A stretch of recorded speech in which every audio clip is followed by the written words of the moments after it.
Today begins really an exciting chapter, I think, for the Denver Broncos. It's a new era for the Broncos and Broncos country. We're committed fully to making sure that the Denver Broncos is the best team to play for, to work for, and to cheer for. A new ownership group is taking over the team and making history. I'm a part of the Orange Crush generation. It is such an honor and a privilege to be an owner of this remarkable organization. The owners are laying out their plans for the future. Winning the right way starts with values. And they have a vision to bring a Super Bowl back to Denver. And we want to win, and that's our goal. It is a new chapter for the Broncos and Broncos country. For the first time in nearly 40 years, the team has a new owner. Good evening, and thanks for joining us for Denver 7 News at 6. I'm Ann Trujillo. I'm Shannon Ogden. Glad you're with us tonight. We heard from the Walton Penner Group for the first time today, and Denver 7's Nick Rothschild is in the studio with the big takeaways. Nick? Shannon, there's a lot to love about this new ownership group, right? The deep pockets, the business savvy, dedication to diversity and inclusion. But I think what Broncos fans are going to appreciate most is the overarching commitment to winning football that was expressed today. It truly sounds like this is a football venture for the Walton Penner Group, not solely a chance to make money, which we've seen in this town. Cough, Monfort's cough. Anyway, every member of the ownership group said today that their priority is to continue building upon the championship legacy created by Pat Bowlen and fostered by Joe Ellis. It's football first for Rob Walton and Greg Penner. Following in the footsteps of Pat Bowlen and Joe Ellis is no small feat. Their leadership has meant success on the field, impact in the community, and of course, Super Bowl championships. Pat Bowlen built a great legacy and a record of winning and championships. We plan to do everything we can to build on the championship tradition of this great organization. We also got to hear from Broncos owners Melody Hobson and Dr. Condoleezza Rice for the first time. They're the first female black owners in NFL history, and they know their football. Rice is a coach's daughter, says she was supposed to be a linebacker. And Hobson says she's already bonding with the players based on all they've overcome in their lives. Both women are amazingly strong and very excited to take on this new challenge. It is such an honor and a privilege to be an owner of this remarkable organization. It is overwhelming to even think about. The moment is humbling and it's historical, and yet I feel at home. I'm just thrilled to be a part of this great Denver Broncos organization, and I very much look forward to being a part again of this great Denver community and all that the Broncos mean to it. One more note, Greg Penner did address the possibility of extending Russell Wilson's contract past this year. And while Penner did glowingly compliment Russell, he no commented the contract talk. So we'll find out about that later. All right, that's another day. All right, good stuff. Thanks, Nick. All right, I want to take a look at how the new owners will run things. So first, Greg Penner is going to be the CEO, the boss here in Denver. And one of the first priorities, he says, will be to hire a team president to help with day-to-day decisions. The owner won't have a formal board of directors. Joe Ellis will no longer be general manager, but he will help with the new owners in an advisory role this season. And you might be wondering about John Elway's, Peyton Manning's future with the team. Well, Greg Penner didn't say what role they would play, but says he's happy they're both part of the organization. We're in a terrific position of having two great Broncos that they were both out here today, and it's been fantastic to spend some time with them. You know, we're just going to learn from both of them. It's going to be, I think, a really good relationship. The new face of the Broncos franchise at Empower Field, the stadium put up new banners ahead of Saturday's first preseason game. One has quarterback Russell Wilson. The other has safety Justin Simmons with Russell's catchphrase, you all know it, let's ride. And fans might be asking if a new ownership group means a new stadium. Well, Greg Penner says it's too early to talk about that. With 10 years left on our lease, we've got some time to go out and see what the different options are, consider everything, and then make a decision. Empower Field is 21 years old. The price tag to build a new stadium would be more than $2 billion. And Nick will be back in sports with more coverage on the Broncos' new ownership group. You can also find our other Broncos stories on thedenverchannel.com. Now, we are getting a look at plans for a new development near Ball Arena. Crocky Sports Entertainment submitted these renderings of the development to the city. So about 12 million square feet of land around the arena would be turned into homes, shops, offices, hotels, education areas as well. There's also plans to connect Denver's sports venues and then build a promenade with pedestrian, bike, and vehicle lanes. The plan still needs final approval from the city. The EPA is holding a webinar right now about facilities that emit harmful chemicals that could cause cancer. One of those facilities is in Lakewood. Terumo BCT uses a chemical to clean medical equipment, and the EPA says it is working with state and local agencies to reduce the community's exposure risk.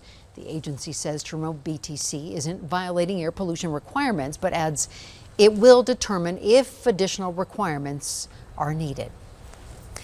It has been 10 days since a driver killed a 31-year-old man on I-70 in Denver in what appears to have been a random shooting. Denver 7's Patrick Perez sat down with the victim's fiancée today to talk about her life moving forward and why police desperately need your help. Pictures and love letters are all that Tamara Holton has to hold on to as she grieves the loss of her would-be husband. This is just like the most painful, saddest thing I've ever experienced. 31-year-old Kevin Piaskowski died nearly 2 weeks ago after police say a driver on I-70 near Quebec Street shot into his car, killing him. Witnesses say the shooting was random and likely the result of road rage. It's just so unfair. It was so senseless, and I'm going to bed alone and living in this house alone because Kevin was in the way. The days since have been hard for Tamara. You can hear the numbness in her voice. She and Kevin were planning a life together, having gotten engaged only 2 months ago. I think Kevin really taught me like how to love and what love is, and what everyone deserves, like, to be loved. But through the sadness, there's also anger because of what that driver did to Kevin and because they're still free. You don't deserve to keep going on with your life in a normal way when you stripped so many people from theirs. Denver police say Kevin's killer ran from the scene shortly after crashing the stolen truck he was driving during the shooting. Investigators are desperate for tips to find the person responsible. I was out for like the first time the other day, and you know, just being out made me realize like any of these people could be the person that killed Kevin, and it's just like really scary way to live. For now, the outpouring of support from Tamara's family, friends, and the community is helping get her through the hardest time of her life. What she's learned from this is to never take your loved ones for granted. Just make sure, you know, it's not I'll see them later or I'll just talk up to them later. Like that could be like the last moment you ever see someone.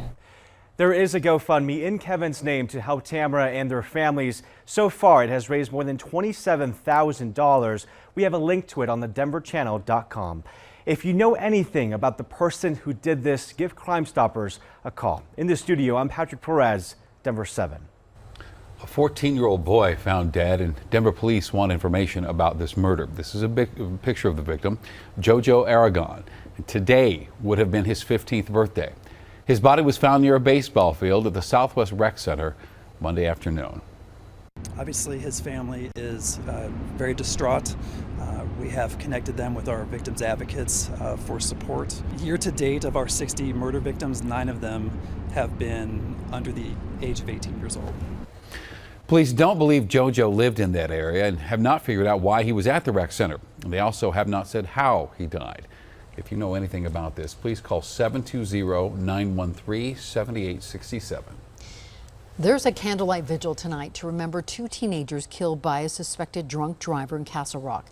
Colton Bellamy and Audrey Todd died Friday night when troopers say a drunk driver crashed into them. 2 other teenagers are in the hospital. The vigil starts at 8 o'clock tonight at the Mack Amphitheater, and the suspected driver is a 26-year-old man, and he's now facing several charges, including DUI and vehicular homicide. Colorado surpasses 100 cases of monkeypox. We're now up to 109 after more than 30 were detected just this month so far. CDPHE launched a new online dashboard so you can keep up to date on the virus. It has information there on the state's response to the virus, including information about vaccines. And people can get a vaccine if they fill out an appointment request form. One of the key players in a scandal involving the highest branch of the Colorado Judicial Department testified in front of a legislative committee today. And this comes as state lawmakers are considering changes to the judicial discipline process. Denver 7's Megan Lopez was at today's hearing. All right, Mr. Ryan, thanks for being with us. More than a year after allegations surfaced of misconduct in the Judicial Department, a key player spoke publicly for the first time. In retrospect, it seems I was blind to motivations of individuals and what I believed was an appropriate personal sacrifice to make on behalf of the branch. Christopher Ryan is a former court administrator who allegedly helped orchestrate a contract for silence. He also exposed it. He told the Denver Gazette in May he's being set up to take the fall for it. I have a new sense of what it's like to draw their ire. The $2.75 million contract was awarded to Mindy Macias, who was in the process of being fired. She allegedly threatened to release information about sexual misconduct in the Judicial Department to win that contract. Instances like a judge apparently rubbing his hairy chest on an employee's back. The contract was later dissolved and Ryan resigned. Now, Ryan is criticizing the 2 investigations into the alleged misconduct. There have been ongoing efforts by the leadership of the judiciary, specifically the Colorado Supreme Court, to endorse a specific narrative relating to the Macias contract-related issues. The first concluded the contract was not meant to silence Macias, though there was misconduct and unethical behavior. A second investigation found issues with the workplace culture. The overt actions of the leadership of the department to promote publicly a specific narrative and avoid an impartial and judicial discipline investigation themselves illustrates the depth of the flaws in the functionality and credibility of Colorado's current system. This testimony comes as state lawmakers contemplate legal changes to the department. Even before that happens, though, the court administrator's office says it's working to change the culture. Our ultimate goal is to repair the foundations of a safe workplace, increase public trust and confidence in the judiciary. Though they and lawmakers agree there's much more to be done. Megan Lopez, Denver 7. And one person notably missing from that committee hearing today was State Senator Pete Lee. He was the chair of the interim committee, but was removed this week after being indicted by a grand jury for registering to vote at an address in which he doesn't live, which is a felony. In a statement, he said there is no connection with his legislative duties, and a court hearing is scheduled for September 8th. It's time now to reimagine what riding the bus to school looks like. Rethinking how your kids get to school. Millions of dollars are available for new buses designed to help our environment. Good for health, it's good for kids, it's good for school budgets. Mid-90s today, closer to 100 tomorrow. And next time you visit Garden of the Gods, you can learn more about its history and geology.